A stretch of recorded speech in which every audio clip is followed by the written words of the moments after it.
আসসালামু আলাইকুম। আমি এই মুহূর্তে আছি হবিগঞ্জ বৃন্দাবন কলেজের সামনে।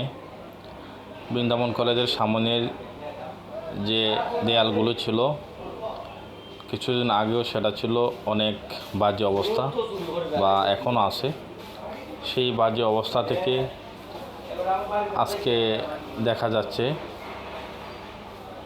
ছাত্রছাত্রীরা সেই দেয়ালের যে নোংরা কাগজপত্র লাগানো বা পোস্টার লাগানো, রং লাগানো সব ময়লাগুলো পরিষ্কার করতেছে। তারা অনেক কষ্ট করে, অনেক রোদের মধ্যে পরিষ্কার করতেছে।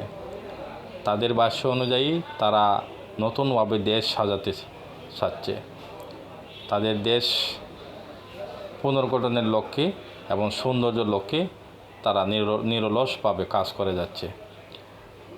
অনেকগুলো ছাত্রছাত্রী এই রাস্তার পাশে আছে, বিভিন্ন কাজে নিয়োজিত, এক একজন এক এক কাজে। এই যে এখানে ওইদিকে আছে, এইদিকে সামনে এই গেটের সামনেও আছে। তো তাদের সেই স্বপ্ন যেন বাস্তবায়িত হয়, সেই শুভকামনা রইল।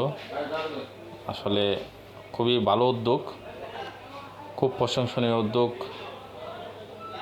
এই দেয়ালের মধ্যে পরে রং লাগানো হবে, অনেক সুন্দর লাগবে আশা করি। ধন্যবাদ।